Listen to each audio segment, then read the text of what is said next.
All right, let's look at this video from Brady Shearer. As you know, let me start out by saying Brady Shearer is incredible.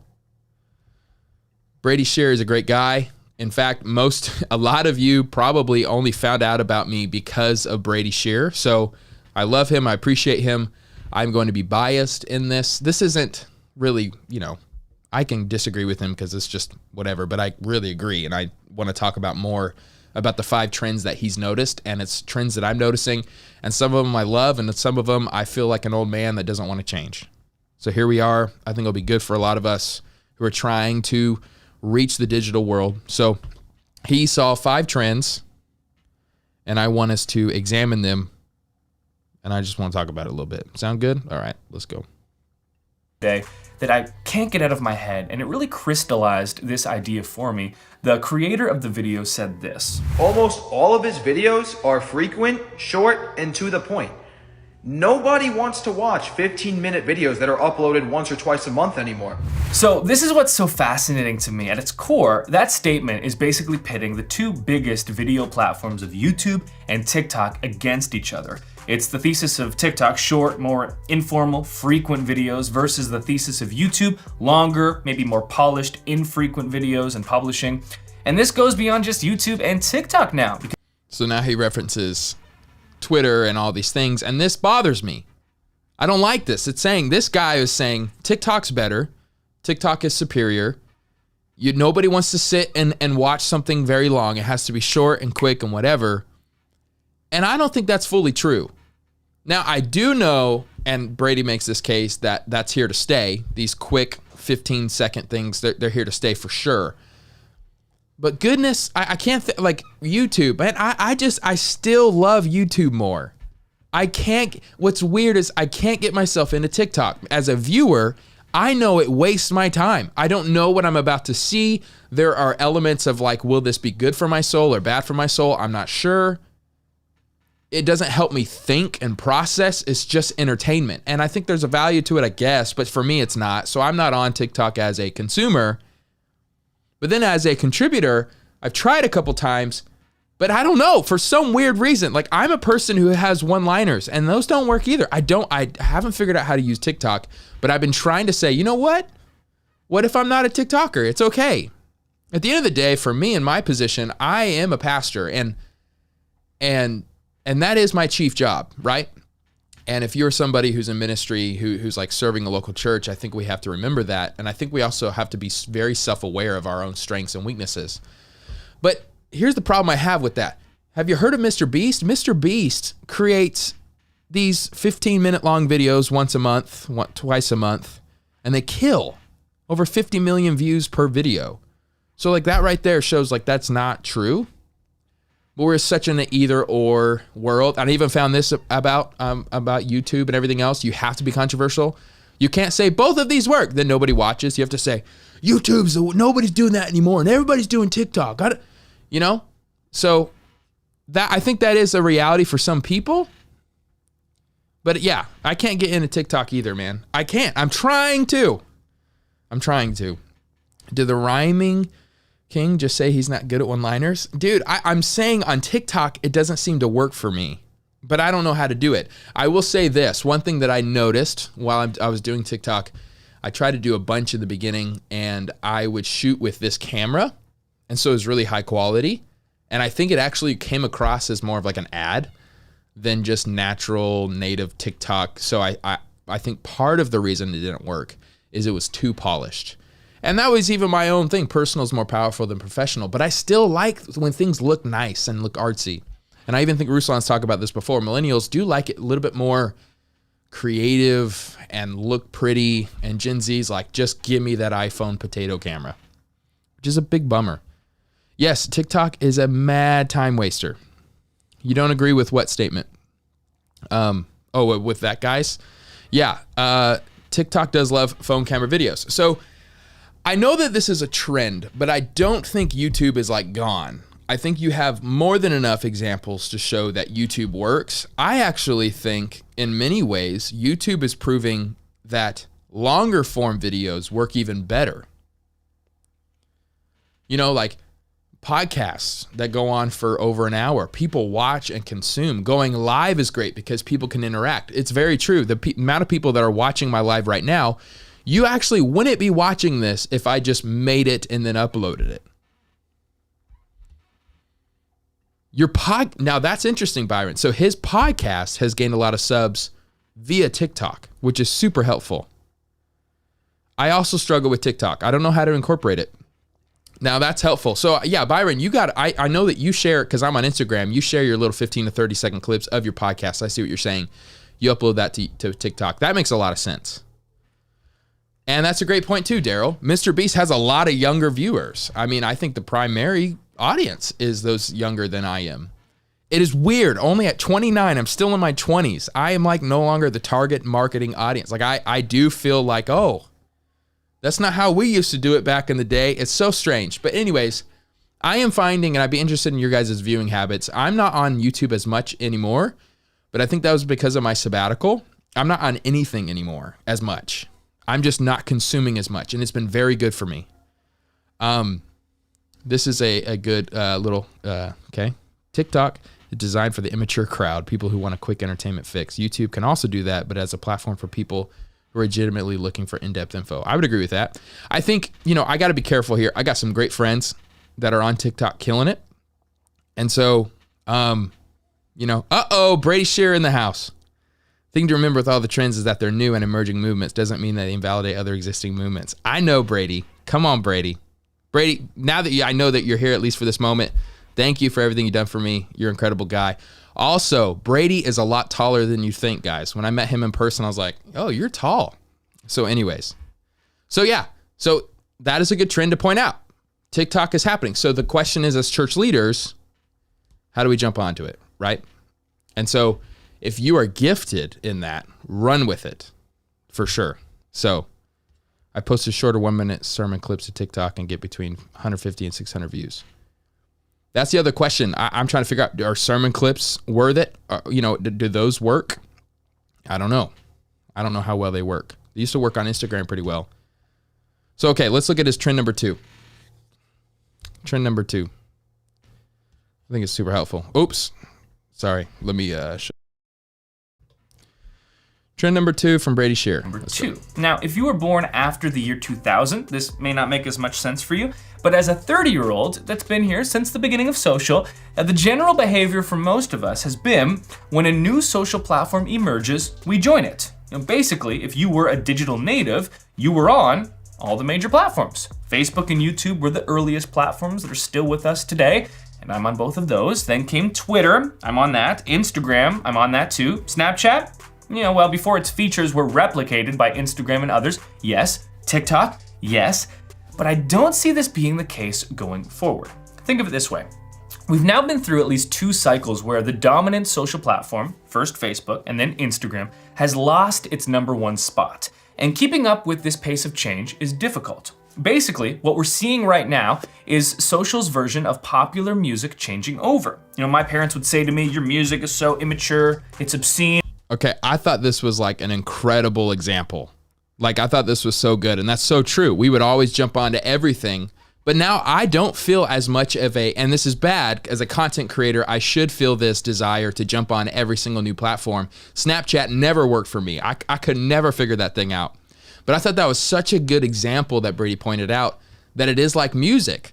Like my dad always claims, man, nothing is like the 80s. Like you can't, it doesn't get better than 80s music. And for me, I'm already at that point where I'm like, country music today, that's not even country music anymore. Let's go back to the George Strait days. And it's interesting how he's making this example that this might be the trend. This is how it is with social media.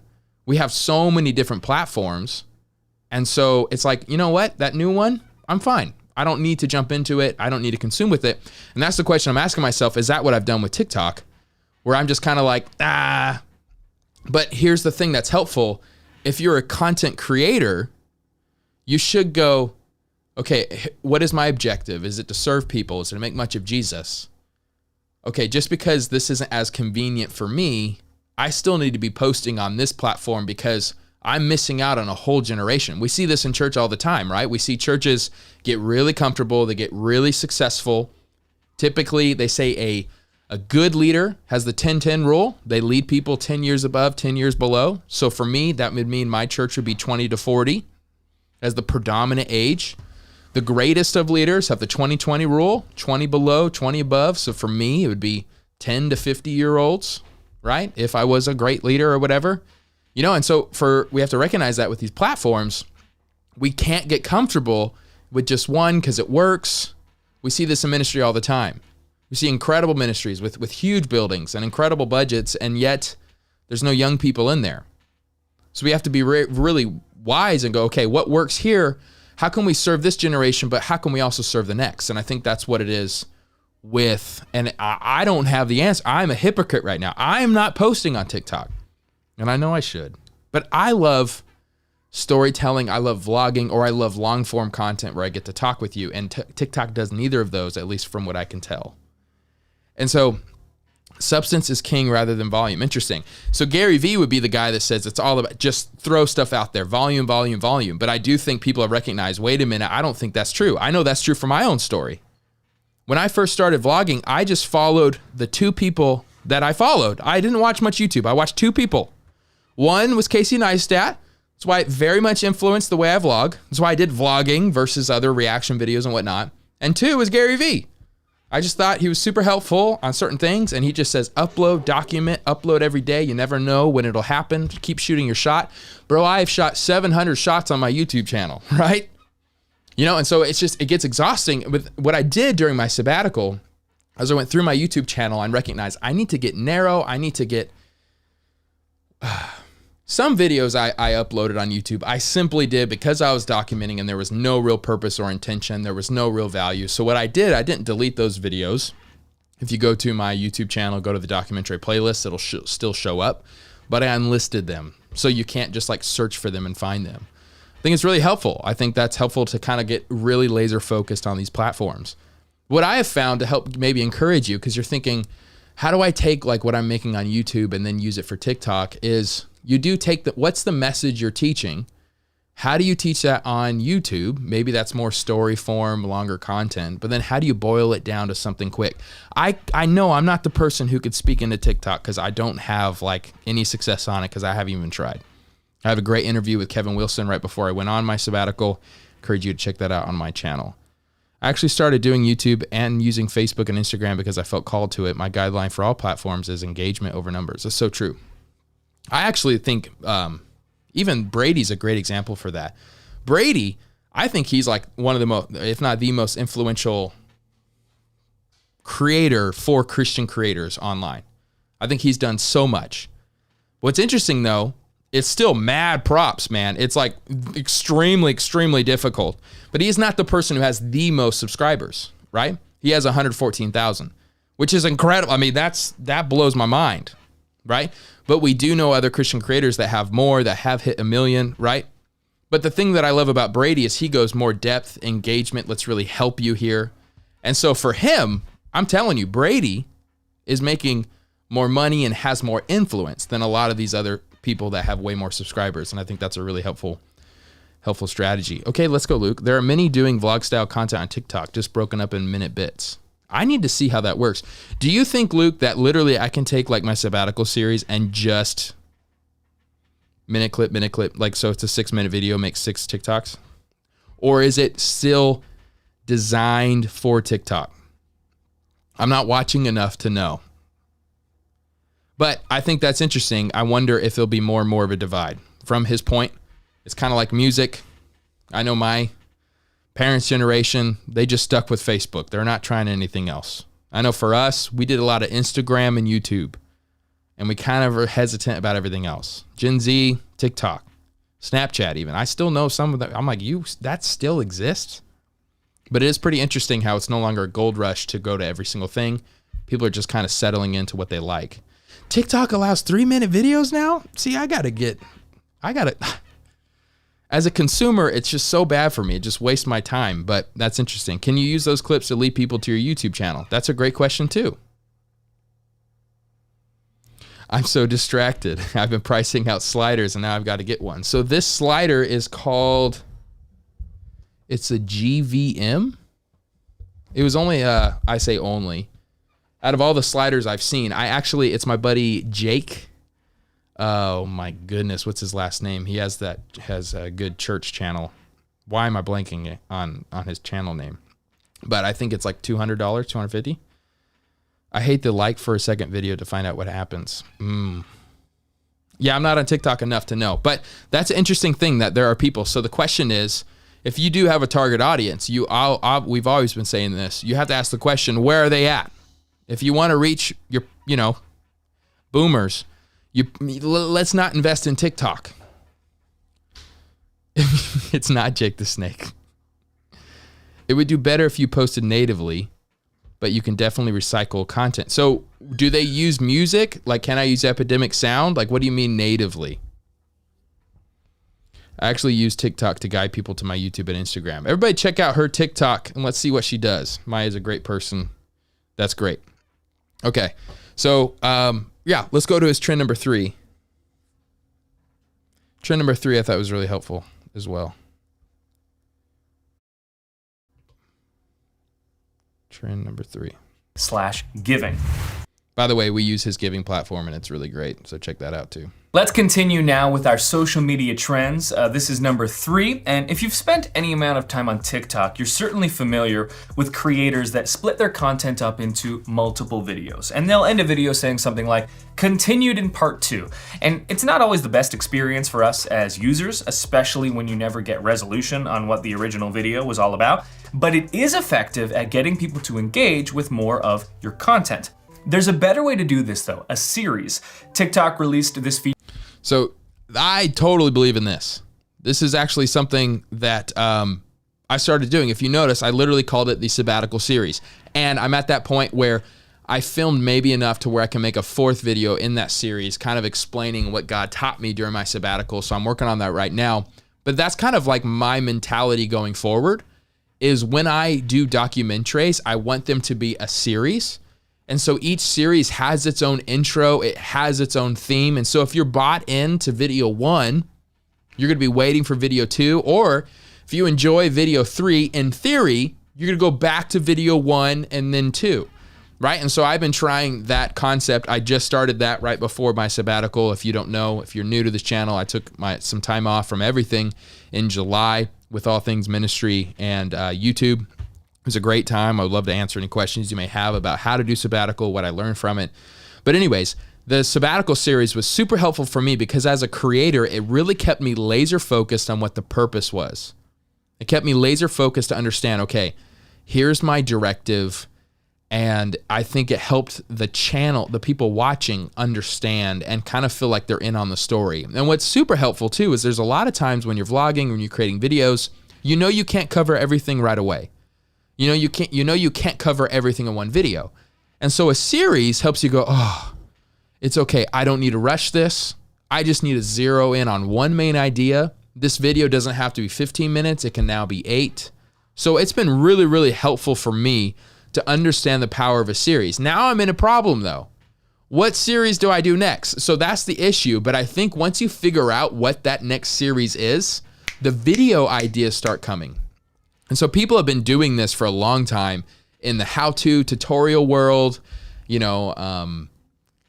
reacting to certain things, but I don't see it as often in like the vlogging storytelling world. And I think that is the future. So I totally agree with Brady here. I think that's so great to do a series.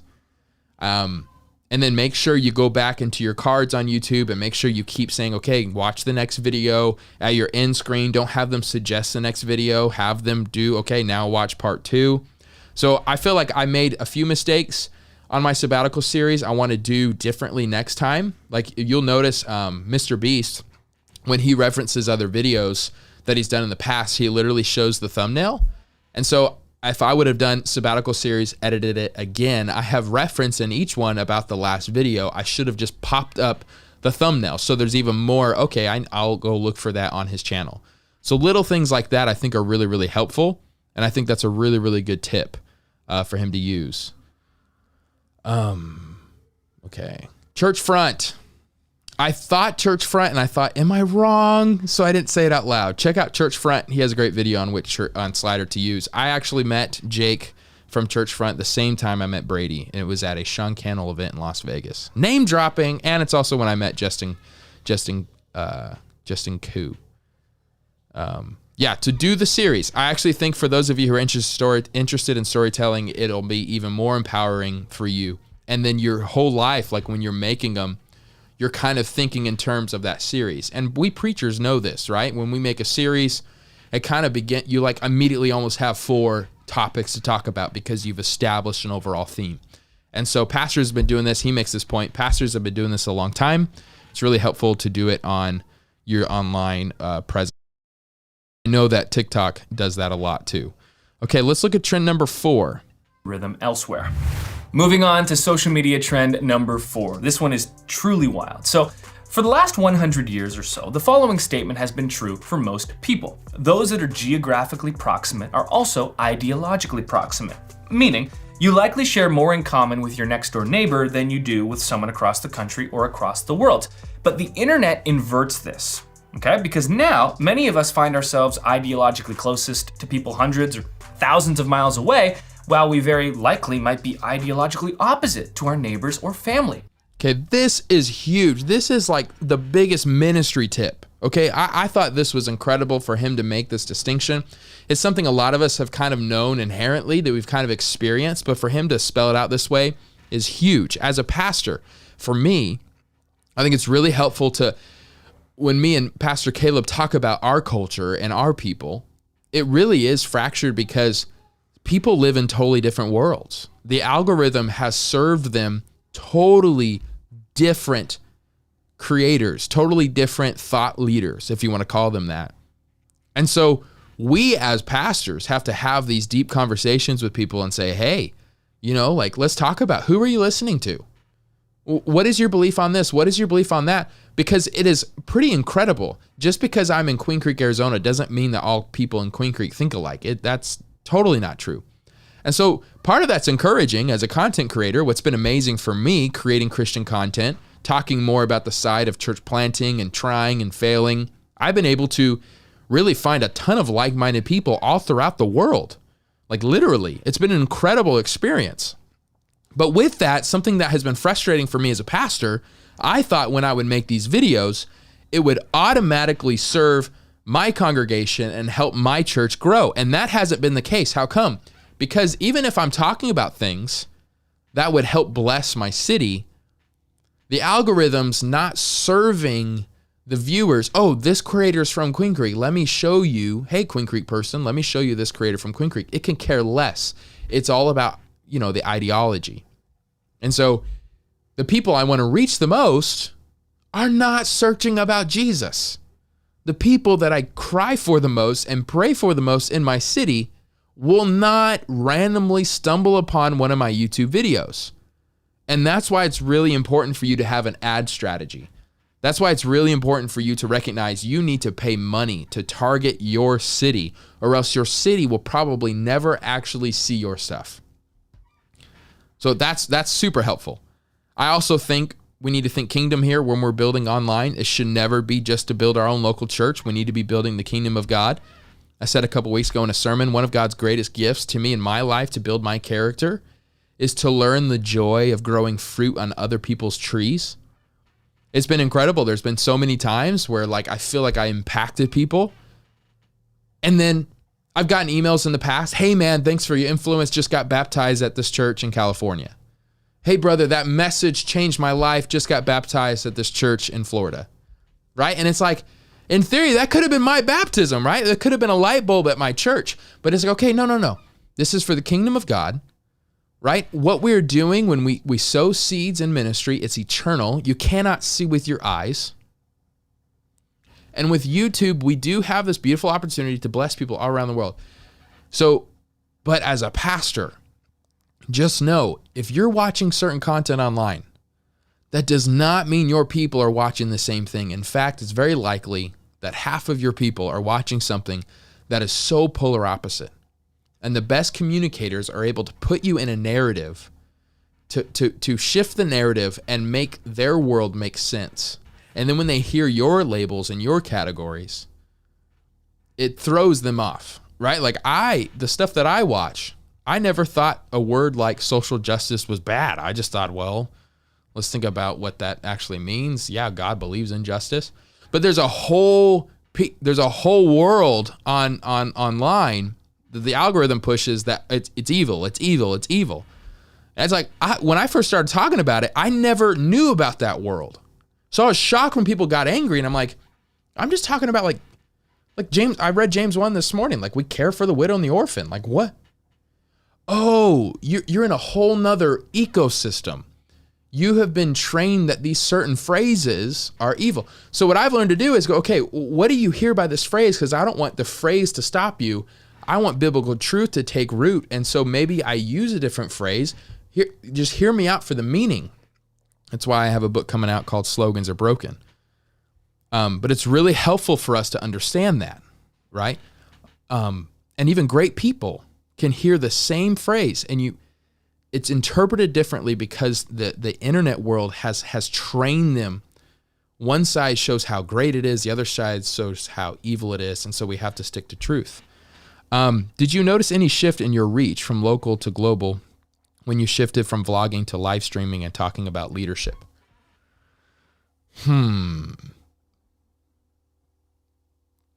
The only thing I think I noticed, by God's grace, I think I've always kind of had just a random Mod Podge of people that have been, enjoyed my channel. But I think the biggest thing that I have recognized is when I do live streams and talk more into things, I get a whole lot more rude comments, and I get a lot more passionate people that honestly are just like there to fight. I never got that on when I just vlogged. But that's another thing that is a trend. That's a sad trend in the Christian world right now. Is I know how to grow.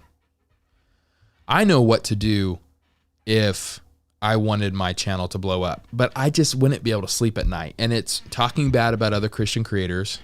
It's blasting a bunch of different pastors. It's dividing over third tier issues, right? And just constantly entertaining these stupid fights.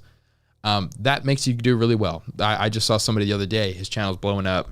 Quality is so low, but he's just calling everybody out, right? And so that's not really my objective, So I think there's been a shift where I kind of reached a little bit more different kind of people, and they were a lot more opinionated. The people when I was just vlogging, I think they just care about you. So if they like you, they'll keep watching. If they don't, they just won't even entertain. But if you're talking about people's ideologies, you talk about people's ideas more, they get a lot more possessive, and they might watch the whole thing just to refute you, which is cool. That realization is why I got on YouTube. This is a great opportunity to have an impact on the kingdom. It may or may not have much an impact on my church. That's a great point, Vaughn. And Vaughn's doing great. When you look at the amount of subscribers he has and the viewer ratio, it's incredible. He's doing a great job. Question, as a pastor, how do you think Christians can show compassion to those who are stuck in certain ecosystems or echo chambers? I think you have to first acknowledge that we are also in our own ecosystem and echo chamber. Like for me, I'm on Twitter a lot, and it's just a bunch of pastors. It feels like my friend Dan Darling, he says Twitter for Christians is like the green room.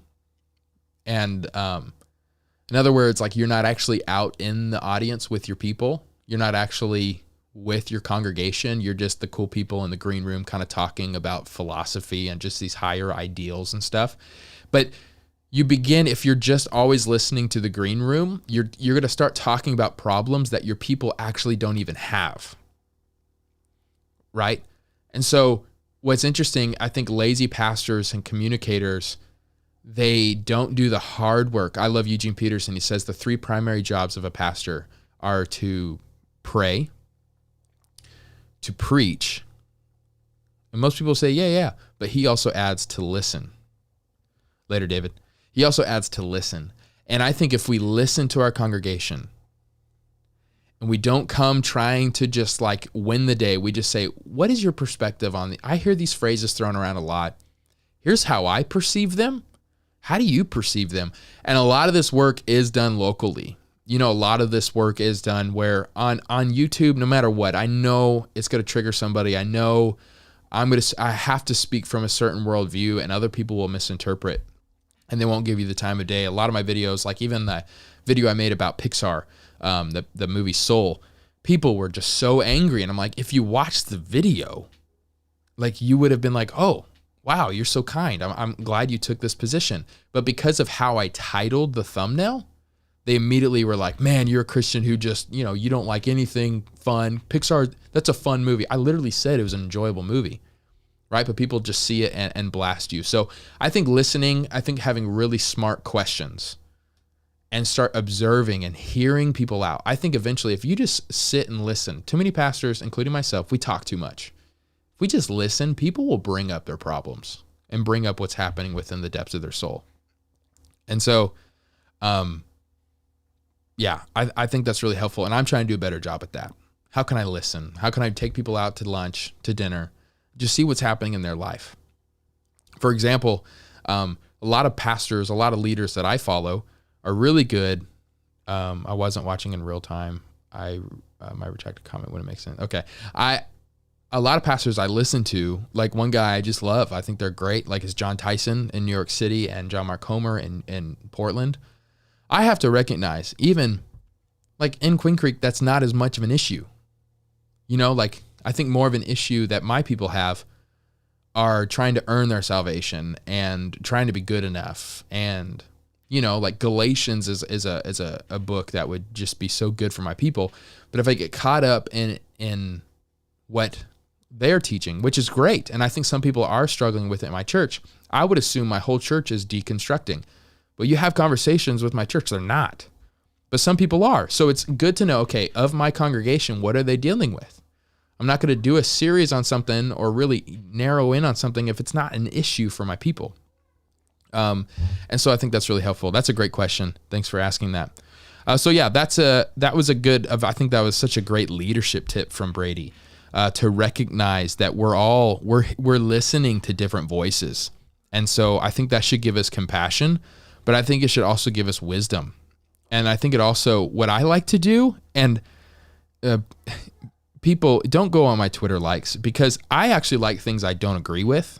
I just saw a video the other day blasting Beth Moore for liking something that was not good.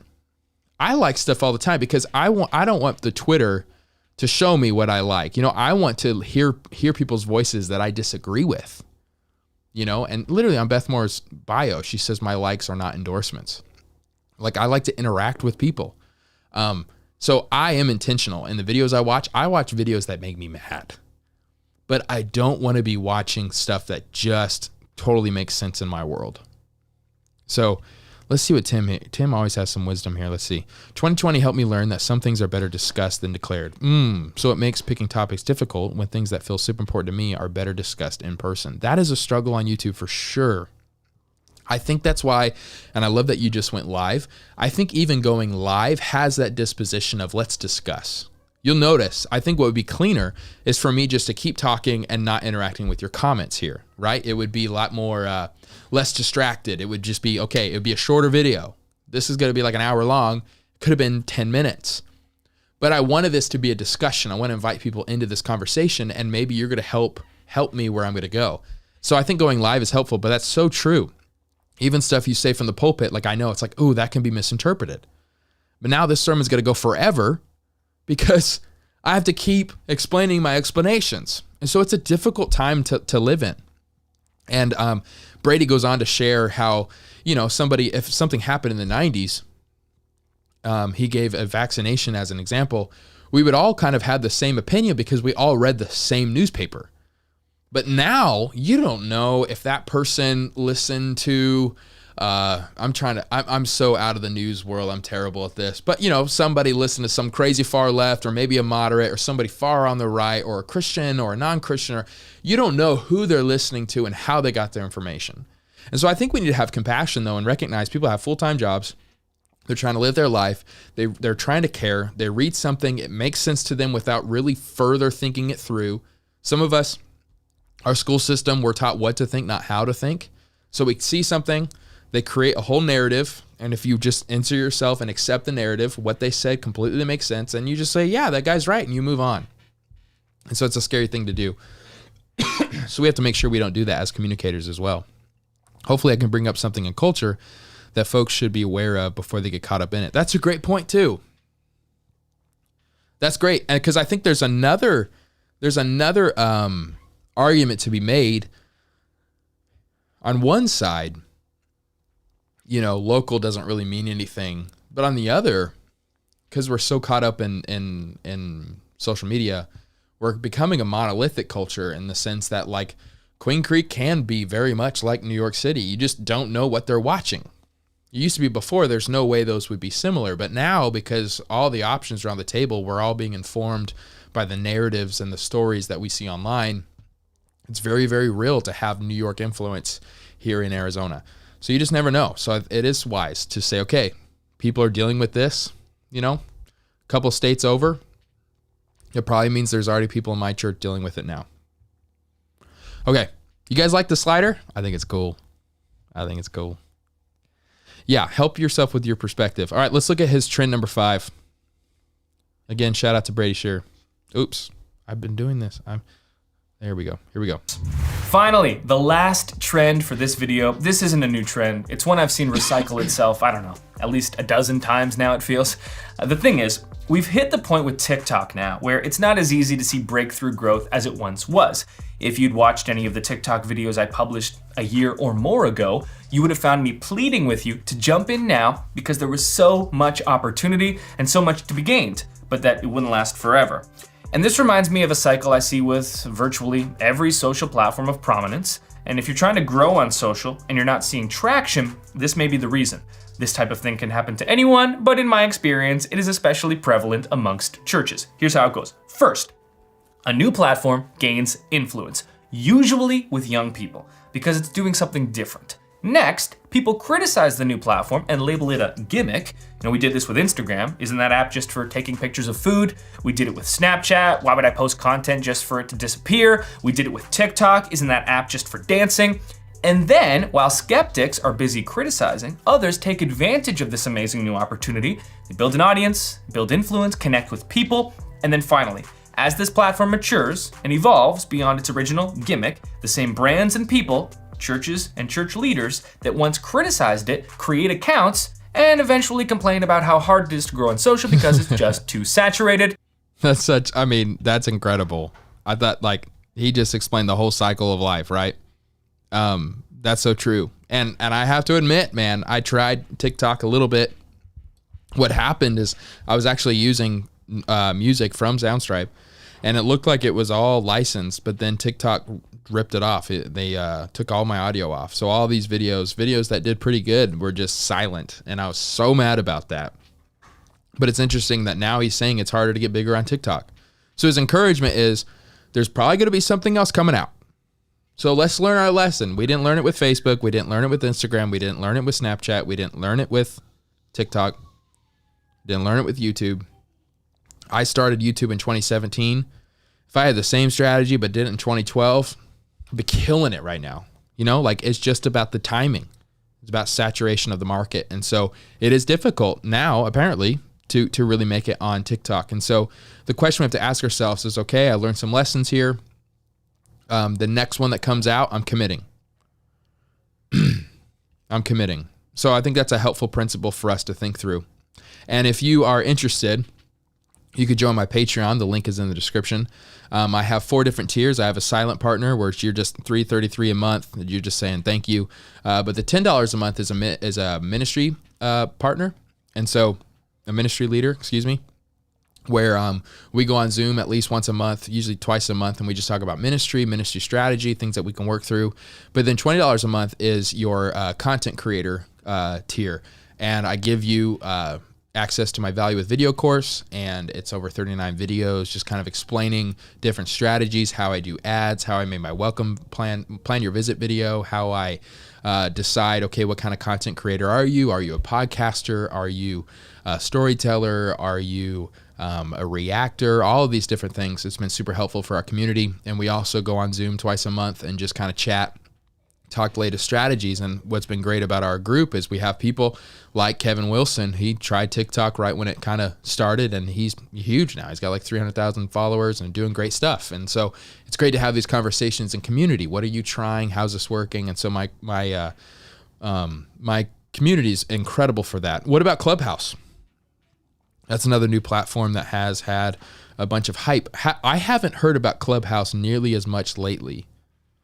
And I actually noticed on Twitter the other day, there was something happening on Twitter that's very much like Clubhouse. It showed on the top of my, like, hey, this, and this person are talking. I feel like, yeah, that's big. So here's the other thing, though. The issue I see is you are still playing catch up. Wouldn't it be better use of time to build things that are timeless over things that are trendy? I think if you haven't found your sweet spot, you got to keep trying new things. So that's why for me, I've recognized, I think self-awareness is huge. That's a great question, Dave. What are you good at? You know, so for me, I think I'm generally good at kind of storytelling that's creative. That's not a vlog, because vlog is just like kind of almost never really has meaning or purpose. It's just like, hey, I'm going to the mall today. But it's more of like, that's why I call it documentary. It's more of a documentary of something happening in my life. The algorithm doesn't know what to do with it anymore. It's not as popular, but it's very valuable to me and is very valuable to my viewers. Like, it's helped me with my income with Patreon. I think most people I get is through that avenue, and it encourages people. I've had so many people reach out to me, how much it encouraged them. Like our miscarriage video brought people to our church, and it encouraged people that I had no idea went through miscarriages. Me losing a church building encouraged a ton of church planters. My sabbatical series actually has helped conversation. I have some pastors who are now putting it in their bylaws so they can have a sabbatical for the first time ever this next year. So those are big wins for me. And so I just kind of have that self-awareness. I'm at the age now, I'm at this weird age where if I'm overly goofy, it makes me look real young, and I lose the respect of a lot of my church members, right, who are over the age of 40. So it's like, I could try to be goofy, but I don't even feel that authentic. It doesn't feel that authentic to me anyways. I can do stuff that would be funny on TikTok, but I also have to recognize that's not who I am. And also, like, maybe I can be goofy at 50 and people are like, oh, that he's such a great guy. But at 30, or 29, sorry, I need to stop acting like I'm 30. I got to enjoy this last year of 29. Vlogging with the vision. I like the alliteration, brother. Thank you. I appreciate that. So recognizing your strengths, but I think if you believe you have a message and you've yet to really find your sweet spot, you keep trying everything. Appreciate you, Cameron. Love what you're doing with your ministry, friend. Y'all are great. Thanks, Dave. You helped me think a lot too. I'll keep thinking as well. I got bit like nobody's business on my legs with mosquitoes. Goodness. How do you people do it in the South? We have so many. Oh, Gonzo. You have a great one as well. All right, guys. Grace and peace to you from God our Father and the Lord Jesus Christ. Hopefully I'll go live again soon. Thank you for spending time with me. And the link is down below to Brady Shearer's full video. Shout out to Brady. Really appreciate him. He's done a lot for me personally. He's just a great person. So, all right, see you guys.